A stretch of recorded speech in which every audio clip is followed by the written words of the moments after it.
Morning guys, Ally here from Next Chapter Homestead, and today I'm in the garden. So I'll be removing this tomato as well as this one over here so that I can make the necessary space that I require. And along the fence over here and along the edge over there, we will hopefully be planting some garlic.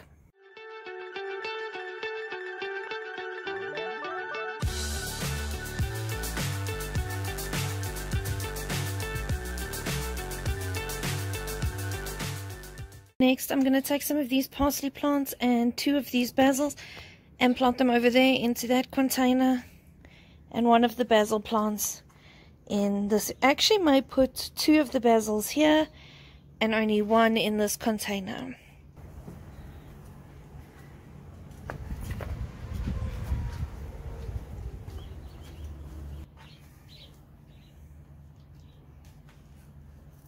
So I actually saw this trick on Instagram and it really does work. So because I have these, or this particular tray where the cells are fairly deep but are close together, you can't just pop these seedlings out. So what I've learned is if you grab a fork and you just push it in to the soil block and you pull it out, the soil block will come out completely and you'll be able to plant your little plant. So in this little space here, I'm going to plant out two of these basils.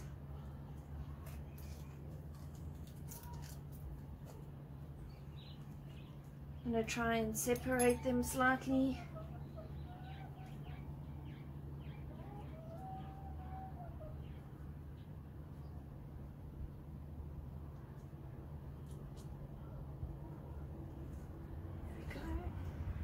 One over there and one here.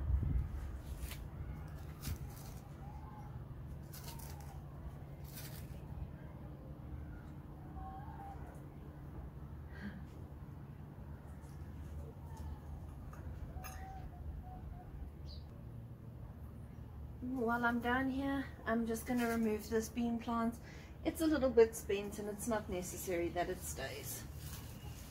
I do actually have a third kale plant here. It's a little bit gangly because it's been sheltered, so hopefully now that the bean plant is gone, this little guy will have more of an opportunity to grow.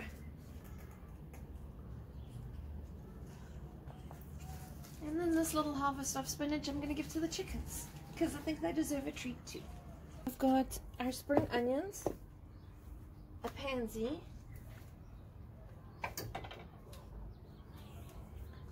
some parsley, and our individual basil. So what I'm going to do is I'm going to plant it in the pot in a similar fashion to the way it's placed now, and we're going to hopefully have a full herb corner here once everything settles in. When I first moved in here, Duncan already had a container of spring onions. It was in a grow bag and they grew beautifully, and for years and years and years we just come out and we would snip off the tops and use them as we needed. Look at the worms in here. Creepy, but it's cool. Essentially what I'm going to do is try and replicate that. This is a much bigger container than the one that we're in originally, and obviously it's a pot, it's not a grow bag. But we're going to give it a shot. It may end up taking over this entire container. It may not, but we won't know until we give it a try. So let's see if we can make this one a little bit more of a success. And then with this parsley, we've got them in different sizes. So I'm going to take one of these larger ones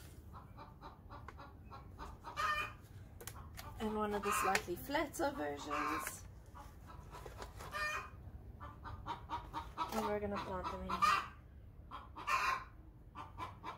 in. Next up is our little basil plant that we grew. I would like it to have enough space to bush out slightly. I think I'm going to put it in the middle here, or just off center, so it has the space to grow.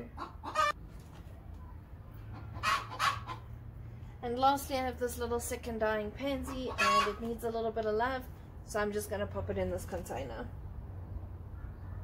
I've taken one of those plants, parsley starts, and I've put it in here as well.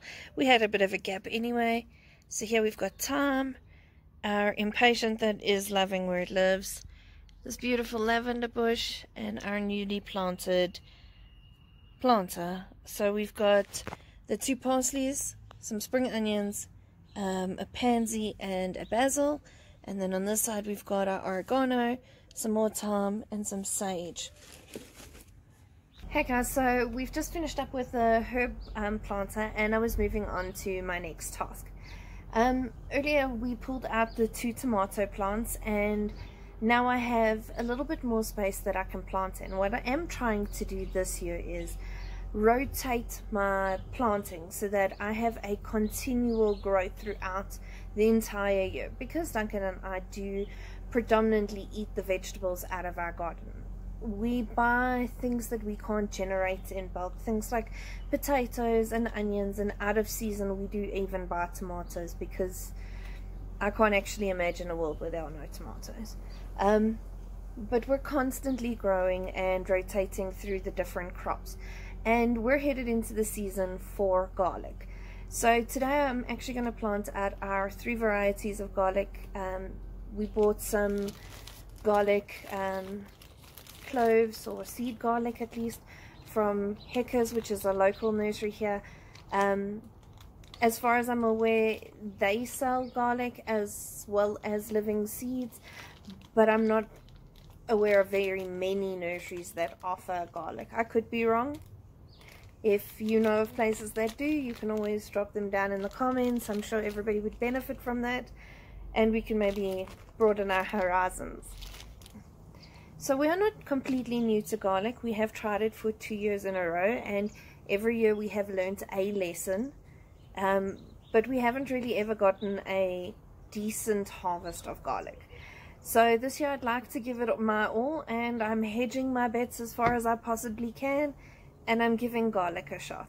So let's look at the different varieties I got, and we will go from there, I guess. So the first one we got is Egyptian pink garlic.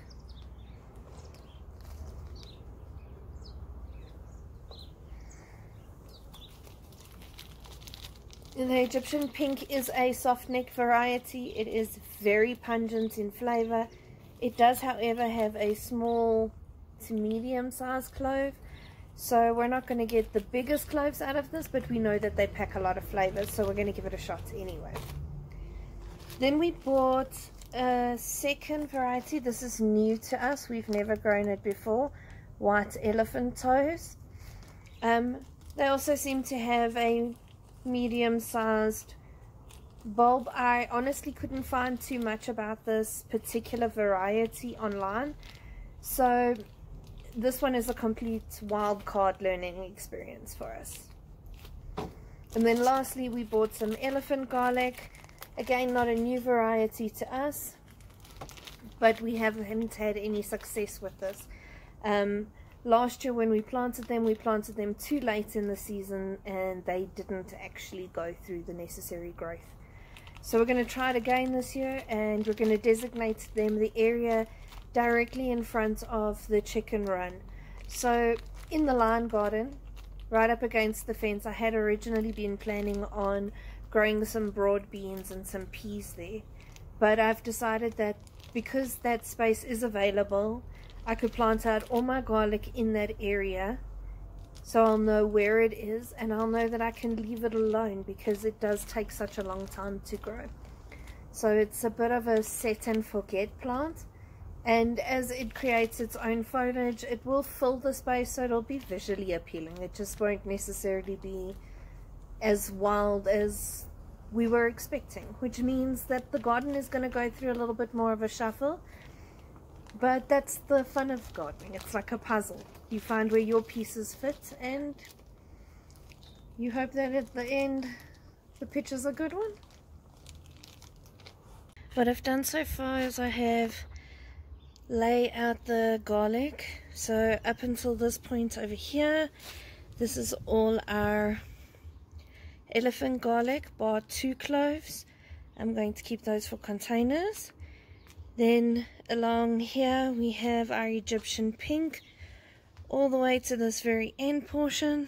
And then in this corner we have our 5 white elephant toe garlics. So let's check how deep we need to plant them, and then I'm going to plant them. I think this is a good place for them to go, and they do like a lot of light. So this area is central in our garden. It gets both the winter and the summer sun. So this is possibly the most ideal place for us to plant our garlic. So I've now spaced them out. They require roughly 15 centimeters between each clove, which we've got here, give or take a little bit, but we've got a bit more space so we can actually give them a bit more room to breathe, like that. The planting instructions say that they should be planted roughly 4 centimeters deep. I know a lot of the research that I came across said that it should be deeper. I am going to just make a little divot and pop it in.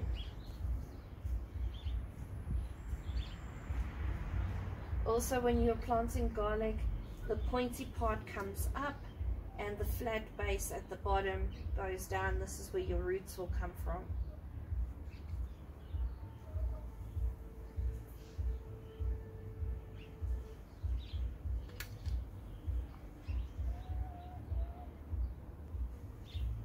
Right, so the instructions say 4 to 5 centimeters deep, and most guidelines say you're going to still put mulch on top of that. That's going to be like another 5 to 10 centimeters deep. So if I measured from the tip of my finger to my knuckle here, that is actually a 4 centimeter measurement. And if I put my finger on the tip, it brings us up to 4 centimeters below ground. That's what I'm going with. That's what my gut says is the measurement for me. So I'm going to go for it. And now I'm just going to cover it up.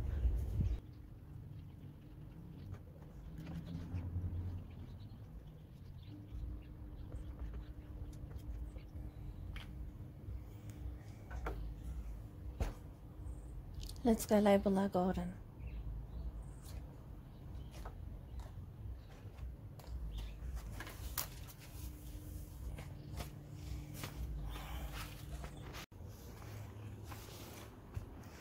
Right, so in this space over here we've planted elephant garlic.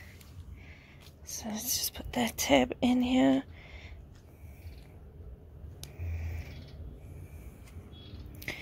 And Egyptian pink is between the Brussels sprouts till the very end. And the last one over in this corner is our white elephant toes.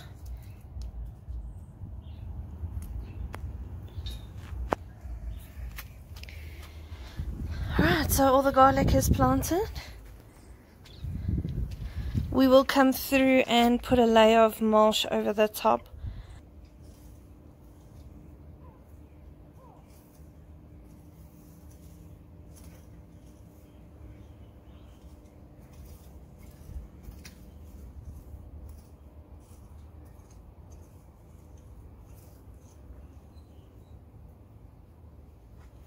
Right, so in this space I haven't planted anything as of yet because I've just pulled out the tomato. But what I'm going to do is I'm going to take these 4 little kohlrabi seedlings and just plant a row of kohlrabi here.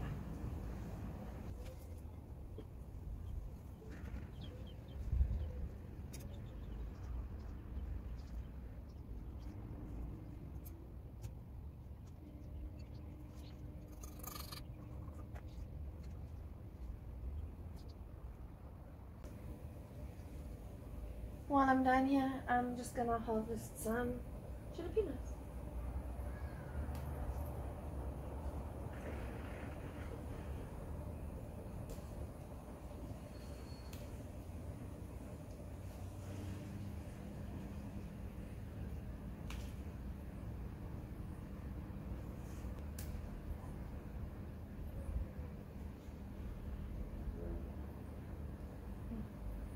Pretty cool, right? I think Duncan's going to use these jalapenos and smoke them and turn them into chipotle. I don't know if I'm saying that right. I'll put the name on the actual screen. But I'm very excited for this. Lastly for today, I think I'm just going to plant this catnip into this little container and leave it here. Hopefully the cats don't find it straight away and it gives it enough time to grow. We'll see.